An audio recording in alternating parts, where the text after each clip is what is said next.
je fais cette vidéo à la suite de la précédente, comme ça elles sont toutes enregistrées, je peux les télécharger, vous les aurez chaque jour. Alors, donc on se retrouve pour le dernier cours. Alors vous m'avez demandé, est-ce que je vais continuer les cours? Non, pour l'instant je ne vais pas continuer parce que, comme je vous l'ai déjà dit, j'ai des projets que je suis en train de développer à côté, donc je vais m'y consacrer de manière plus concentrée. J'aime bien avancer dans les engagements que je prends. Là, je prépare un webinaire avec une autre personne, je vous en parlerai en temps et en heure, qui sera disponible sur YouTube. Et donc je pense que ça pourrait être extrêmement intéressant. Je vous en parlerai quand ce sera fait. Là on est vraiment en phase de préparation. C'est avec une personne qui a une chaîne sur YouTube, une thérapeute que vous connaissez certainement, mais je vous en parlerai à ce moment-là, quand on sera proche de la fin et proche de l'enregistrement. Donc pour l'instant les cours seront en stand-by. De toute façon l'idée ça a été complètement improvisé et l'idée c'était vraiment de passer du temps ensemble, de se divertir et d'apprendre quelque chose en même temps. Et voilà, on a vu je pense les bases. Vous allez vraiment pouvoir vous débrouiller si vous commencez à lire des blogs, à regarder les astrologues, ce qu'elles postent en vidéo. Il y a tout un tas de super astrologues sur YouTube que vous pouvez écouter chaque mois avec les nouvelles et pleines lunes, ou qui font même tout un tas d'autres vidéos vraiment intéressantes. Maintenant que vous avez les bases, vous allez pouvoir avancer. Donc n'hésitez pas à lire les blogs, à regarder des vidéos et à entretenir, à peut-être même essayer de faire avec ce que vous savez déjà le thème de vos proches. C'est toujours intéressant à faire. Et donc je voulais aussi vous remercier de m'avoir suivi, de m'avoir diverti. J'espère autant que je vous ai diverti. En tout cas, vraiment, moi je me suis régalée à partager ce moment-là avec vous. Vraiment, j'étais loin de tout ce qui pouvait se passer autour de moi pendant cette période. Et c'était un peu le but, hein, c'était d'apprendre, de profiter de cette période de confinement pour s'amuser un peu et pour pas tomber dans cette atmosphère qui était vraiment anxiogène au départ. Donc voilà. Alors, je vais répondre à la question que je vous ai posée dans la vidéo précédente. Je vous ai parlé du thème de Lily Rose Depp et je vous ai demandé dans quel signe se trouvait sa maison 7, son descendant, donc sa maison 8 et sa maison 9. Donc je vais prendre le thème sous les yeux. Alors, elle a donc le descendant qui se trouve en Taureau, elle a la maison 8 qui démarre en Gémeaux, et elle a la maison 9 qui commence en Lion. Donc elle a la maison 7 en Taureau, la 8 en Gémeaux et la 9 en Lion. Dans cette partie du ciel, elle a 3 planètes. On a le Soleil et Mercure qui sont en maison 7 dans le signe des Gémeaux. Et on a Vénus qui se trouve en maison 8 dans le signe du Cancer.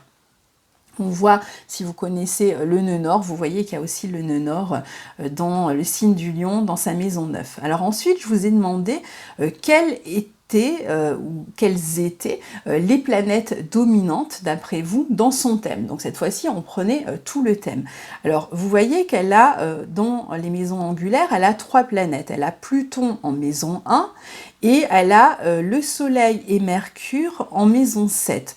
Alors, ce sont des planètes qui sont dans des maisons angulaires, donc qui sont fortes, qui sont dominantes, mais qui ne sont pas dans le signe où démarre la maison. C'est-à-dire que son ascendant est en Scorpion et Pluton est en Sagittaire. Il est dans sa maison 1, mais en Sagittaire. Et pareil pour le Soleil et Mercure qui sont en Gémeaux. Ils sont bien dans la maison 7, donc elles sont dominantes, mais la maison 7 démarre en Taureau. Donc elles ne sont pas dans le même signe que la maison 7, mais elles n'en sont pas moins dominantes pour autant. Alors, les 2 planètes sur ces 3 qui dominent le plus dans son thème, eh bien, d'abord, ça va être Pluton, parce que Pluton est proche de l'ascendant, et surtout, elle est ascendant Scorpion. Et le signe du Scorpion est maîtrisé, rappelez-vous, par la planète Pluton. Donc le fait que Pluton soit en maison 1, dans une maison angulaire, donne beaucoup plus de poids à son ascendant Scorpion. De même qu'elle a aussi la Lune en Scorpion, donc on voit que c'est une personne qui est quand même marquée par ce signe du Scorpion. Du coup, Pluton a plus d'importance, donc il est vraiment une dominante ici dans son thème. Et puis ensuite, on a Mercure. Pourquoi Mercure? Parce qu'elle puisqu'elle est Gémeaux. Et la planète qui maîtrise le signe des Gémeaux, c'est Mercure. Donc entre le Soleil et Mercure, Mercure domine un petit peu plus, parce qu'en plus il est en domicile, il est dans son signe, hein, il est donc beaucoup plus fort, et c'est le maître de son Soleil. Donc du coup, Mercure est un peu plus fort que le Soleil, et le Soleil est non moins une dominante, mais on pourrait dire peut-être une sous-dominante, bien qu'elle soit quand même dominante dans le thème. Donc ça, c'était pour la réponse. Donc on va maintenant parler des 3 dernières maisons, donc de la maison 10, qui est appelée aussi maison du milieu du ciel, qui est donc une maison angulaire, une maison extrêmement importante. C'est vrai que quand on a des planètes dans la maison 10 ou dans la maison 1, elles sont encore plus dominantes, je dirais quasiment, que dans la maison 7 ou la maison 4. C'est vraiment des maisons importantes, en tout cas, ça se voit davantage.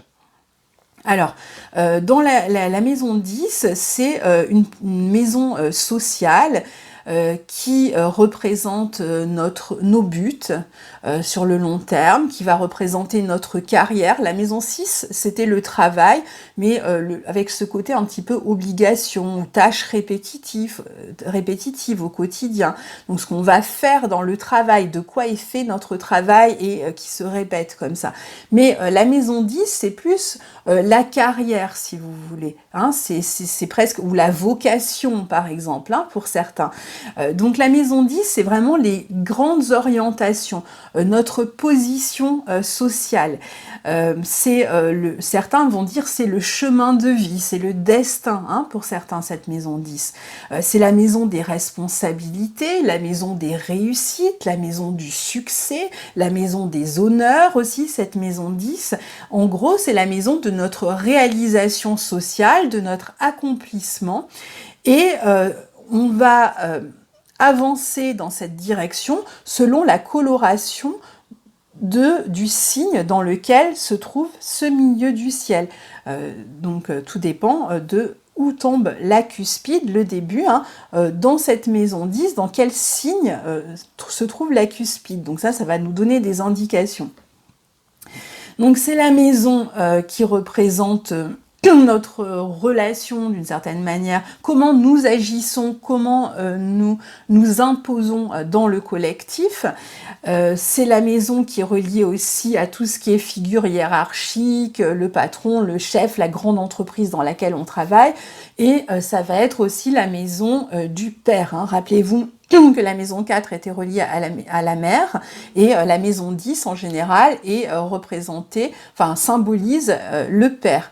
Alors en tout cas, la personne qui a fait preuve d'autorité dans le foyer. Alors c'est vrai qu'aujourd'hui, cette distinction maison 4, maison 10 est parfois inversée, puisque le rôle du père et de la mère sont beaucoup plus souples que ça ne l'était dans le passé. Mais enfin, pour moi, le signe du Capricorne est quand même beaucoup plus relié au père, et le signe du Cancer à la mère.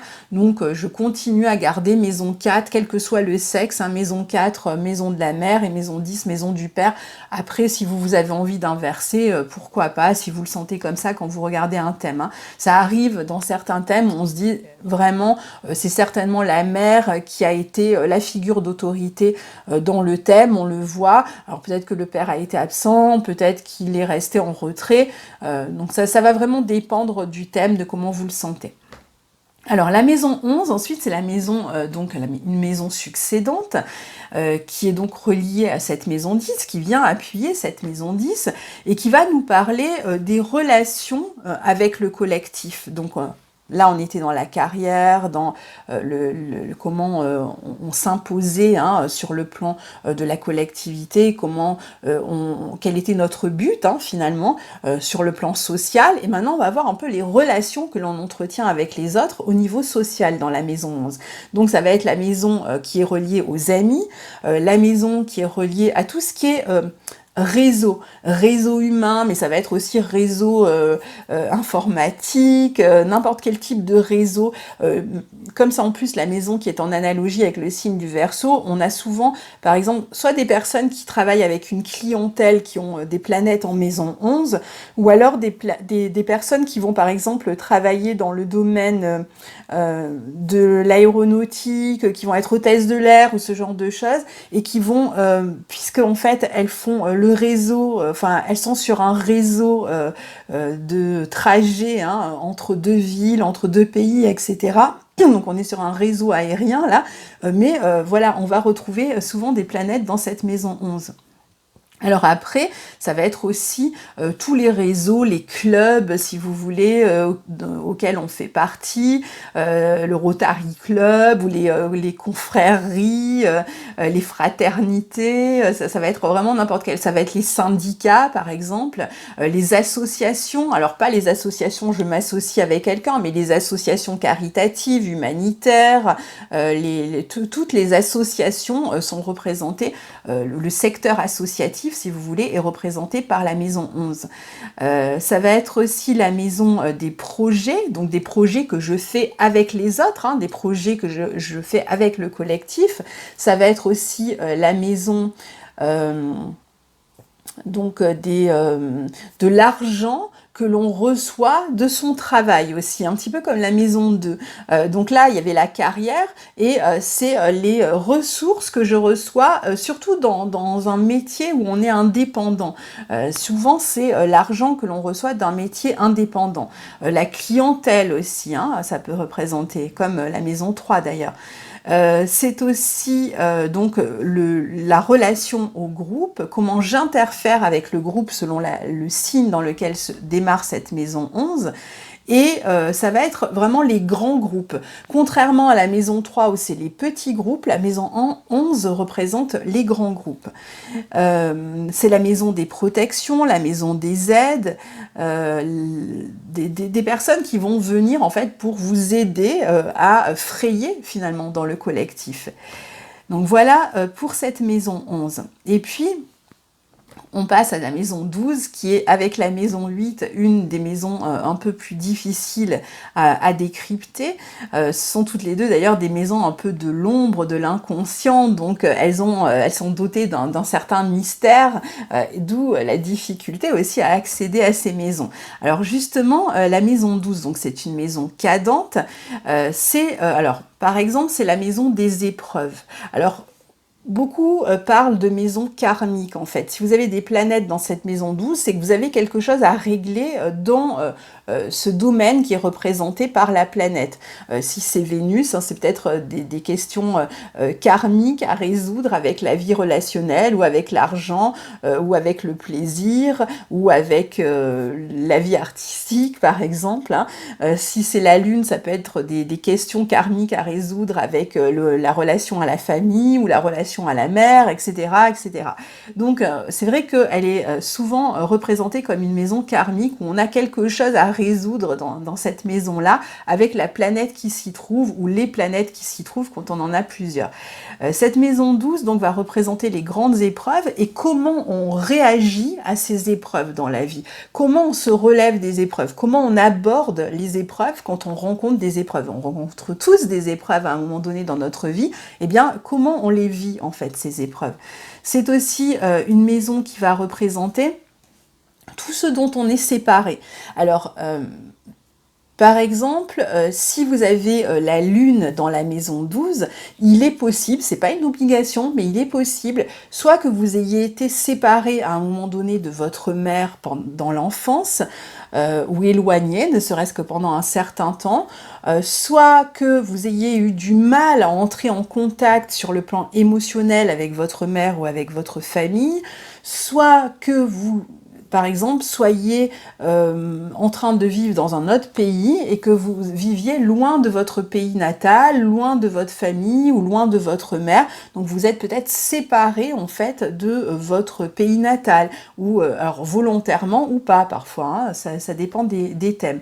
Pour vous donner un exemple, hein, c'est pareil si c'était le soleil, on peut être séparé du père, on a pu être séparé du père, ou alors ce père était quelqu'un d'extrêmement solitaire ou qui était toujours absent et on a eu du mal à entretenir une relation avec lui, à entrer en contact avec lui, donc c'est un peu comme si on était séparé de lui même s'il était présent. Vous voyez, on a ce type de questions souvent avec la maison 12. Alors c'est aussi la maison de l'exil, la maison 12. C'est la maison qui représente aussi